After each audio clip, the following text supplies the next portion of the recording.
It's the Pirates of Lake Michigan.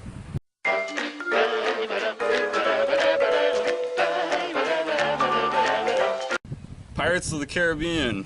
What an awesome franchise. I can still remember when I saw it in 2003, and I had no idea what was going on, but it was fun because it had pirates in it. Yep. So, let's talk about the movies. Let's start out with the first one. Yep.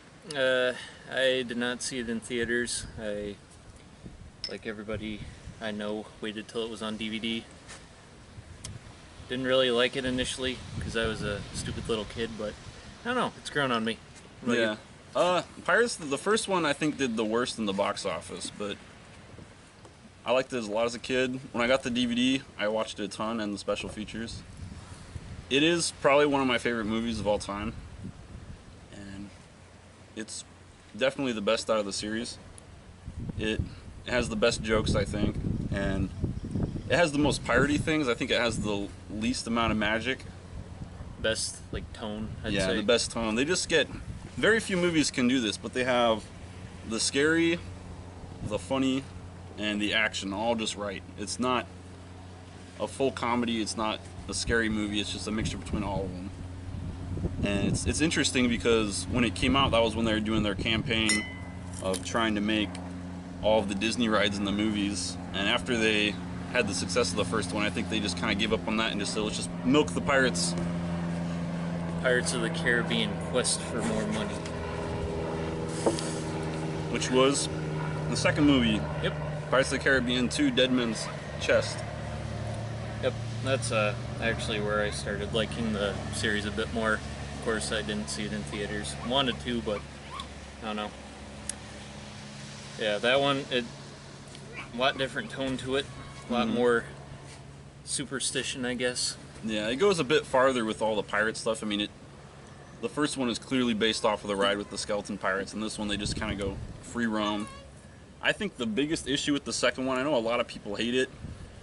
I don't know if I hate it, but the biggest issue with it is the fact that the way the people talk. In the first one, it's hard to understand the people what they're saying because they use so much pirate slang, and in the second one they just use normal language. Yeah.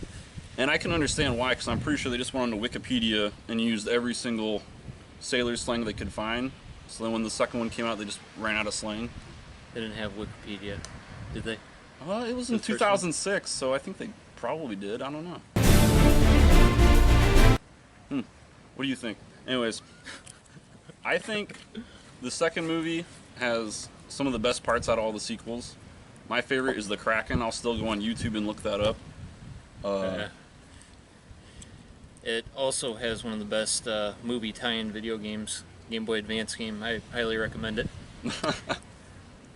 Nice. Yeah, really random, but yeah. I think where a lot of the hate for the sequels come from is that if you notice, when the sequels happen, it is a different tone. The stunts are a lot more unrealistic. In this one, you'll find people jumping off higher falls and being okay. But I really like the Fishmen. I can't say that I'm a huge fan of Davy Jones. I think he's just kind of always crying, and I don't really understand why. In the first movie, the villain's really good, Barbossa, because he's the only smart one in the movie. But Davy Jones, he's just kind of there, and you don't really understand his character until the third movie, which I think it's fine now because they're both out. But when I remember seeing it in the theater, I was just like, what? Yeah, that pretty much describes it. I mean, I enjoyed the movie too. I don't think it's as bad as most people say, but then again, I think that way about pretty much all of them in general. Yeah.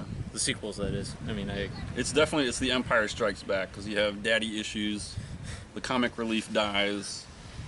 I could talk about that more, but I can't think of anything. So now we're going to go on to the third one.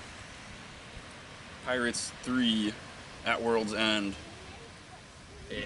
I think one thing we can say about this movie, it's the only movie that actually has the Flat Earth Society as part of the canon.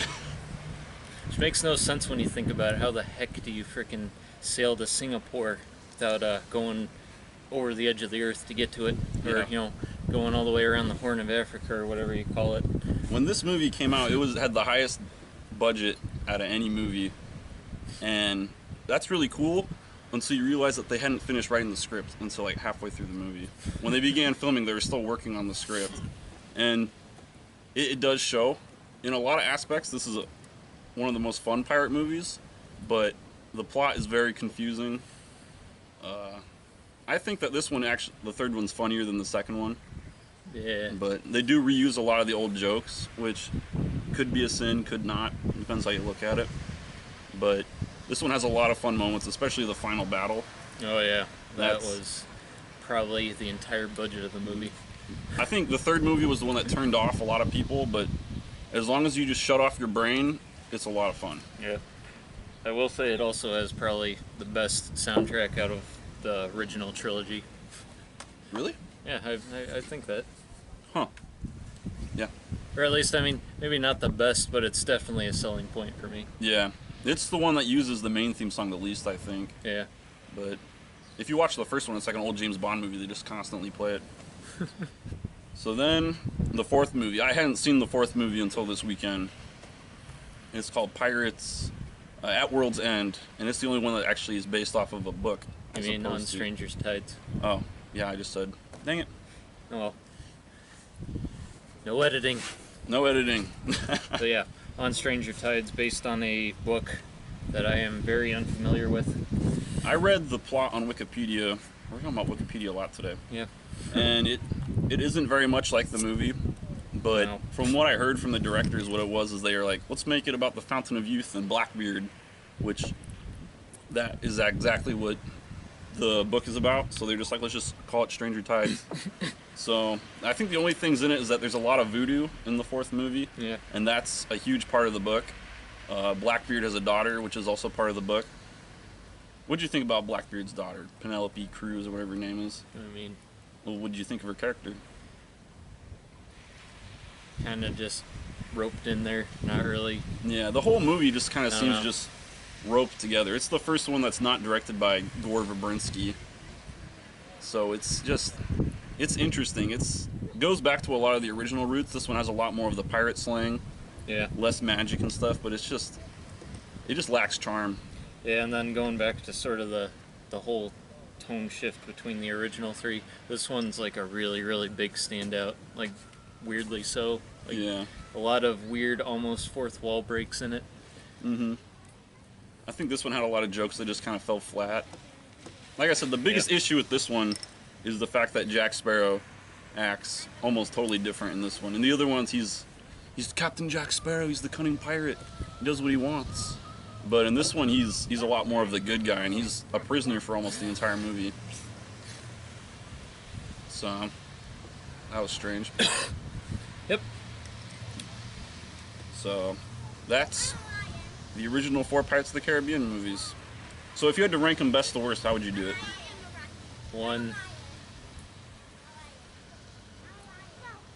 2, and 3 maybe interchangeable almost.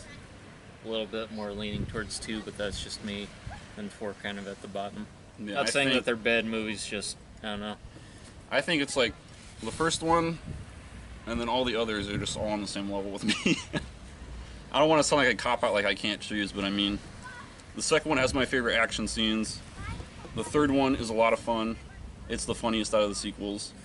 And the fourth one, it's not bad, but it's not really good either.